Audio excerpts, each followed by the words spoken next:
Good morning, everyone. It is 8:04 on this Monday, August 1st. It's so crazy that it's already August.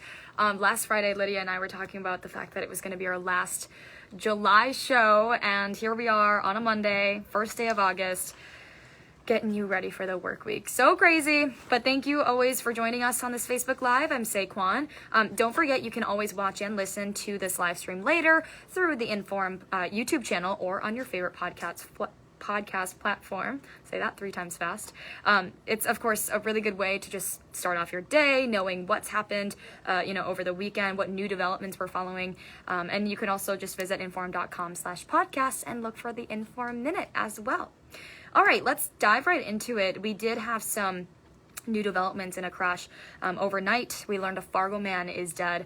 Troopers are saying that he crashed along a county highway just south of town. So this all happened just before 4 o'clock yesterday, about 2 miles southwest of Horace. Now, we learned from troopers that a 75-year-old lost control of his motorcycle, drove into a sunflower field, and then was thrown off.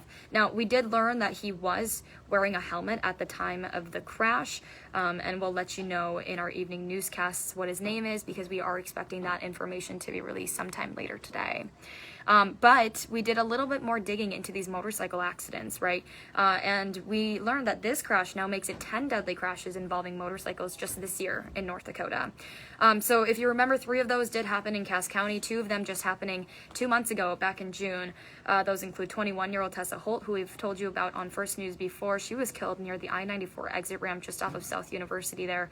And then we also told you about 36-year-old Brandon Sola, the former police chief in Carrington, who was killed on I-94 near West Fargo. So it was just kind of sparking some conversation this morning, within our team, just talking about how many motorcycle crashes that we've been kind of talking about in North Dakota lately.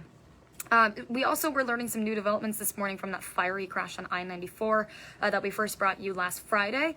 We learned from the family of 71-year-old Reed Satrum that he has now been airlifted to a burn unit in St. Paul. He has burns now on more than half of his body. If you don't remember, that crash happened just before 4 on Friday afternoon, when troopers say that Satrum hit a semi that had started to slow down. That's when his truck immediately caught fire. And his passenger, 53-year-old Everett Northrup, is still in the hospital, also with some serious injuries right now. Troopers are still investigating this crash. No charges have been filed at this time, but of course we'll keep you updated on that and let you know if that is the case. Okay, on a little bit of a lighter note on things, Detroit Lakes, of course, is preparing for its biggest concert event of the summer. We're talking about WeFest. I'm sure many of you guys here watching or tuning in at some point in the day, you guys know what WeFest is. It's a big country music festival, right? So Minnesota State Troopers do want to remind you that they're going to be patrolling that road leading up to the Sioux Pass Ranch. So when we looked at the Minnesota's DOT map, we could see that there's going to be a big area where there could be some major delays and lots of traffic jams, and that's kind of what troopers are pointing you ahead to right now if you're planning on traveling that way. But that's, of course, on Highway 59 between County Highways 17 and 6 throughout all of this week, and then, of course, heading into the weekend as well, because WeFest does kick off on Thursday. So you can expect to see hundreds of cars, campers expected to fill that shoulder on the highway starting today at noon. So if you're in that Lakes Country area, you know exactly which area I'm talking about. So of course, with that, troopers are saying just be really careful when you're driving through that area. And also for WeFest goers, they're asking you to stay in your vehicles, not set up things like camps, grills, or chairs outside of them. So some information that I wanted to pass along from Minnesota State Patrol. Okay, also starting today, more construction, right? Another day, another closure. So today, a long stretch of a busy road is going to be down to just 1 lane. So we're talking about northbound traffic on 25th Street South between 23rd Avenue South and 18th Street South. This is just for some water main repairs in the area. That's what crews are saying, and this is expected to fully reopen by the end of the day next Wednesday.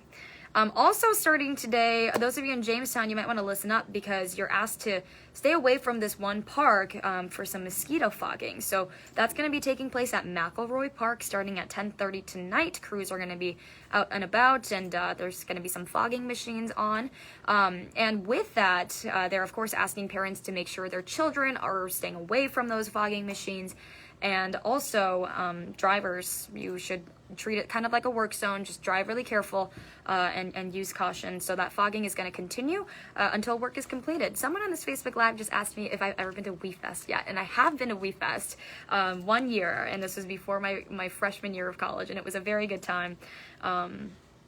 I think Carrie Underwood was there that year. It's really fun. So I don't think I'll be making it out there this year, but I'm sure I'll be there for our early morning live shots to preview WeFest. So that should be fun. Okay.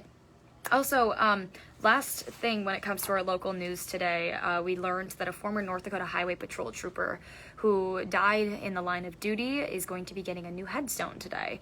That's going to be for Beryl McLean. He served as a trooper for 13 years.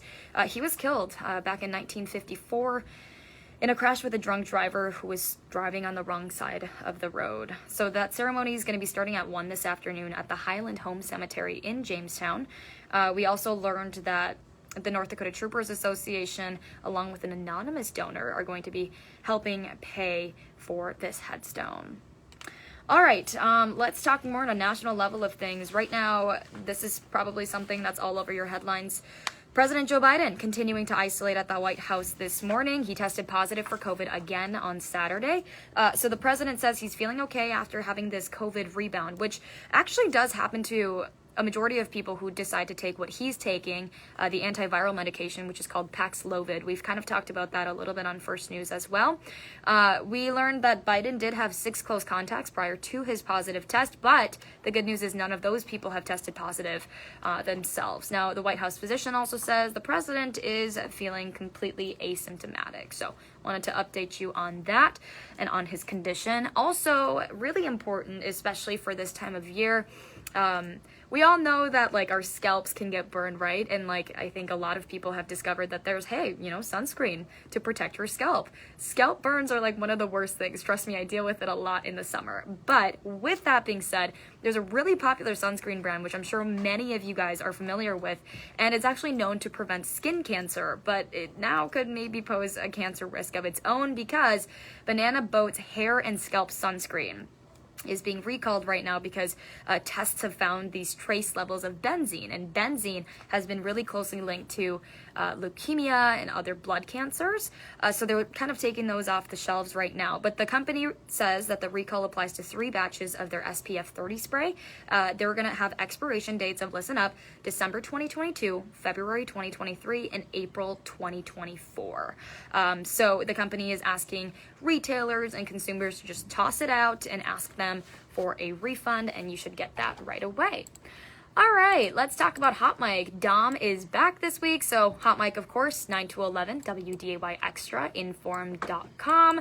Big baseball week begins today. So West Fargo's Legion team won the state title over the weekend. Their coach is going to be previewing the Central Plains Regional in Rapid City. And then Fargo's Little League team is heading to Indianapolis later this week. So he will have their coach on to talk a little bit about that and their journey to the World Series. All right, really exciting stuff. Make sure you go join Dom. Hot Mic 9 to 11, WDY Extra, InForum.com.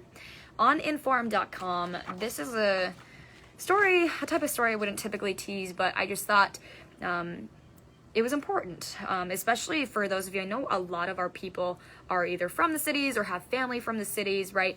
And maybe some of you guys already even know about this because I know that it's been on your social media pages, but I want to shed some light on that stabbing that happened in Apple River, Wisconsin. It's a really popular area for a lot of these people who live in the Minneapolis area or just kind of in Minnesota in general, just to go out to the Apple River, go tubing with family or friends or whatever it is, and just spend a nice day out on the river. Well, if you're not familiar, here's a headline for you. It's arrest made in stabbing incident that left 1 dead and 4 hurt on Wisconsin's Apple River. So there was some sort of a stabbing spree there, and that's kind of hits close to home just because I've spent some time on the Apple River. It was almost like a family tradition of mine, and there are people named and in that incident now. The victims' names have now been released.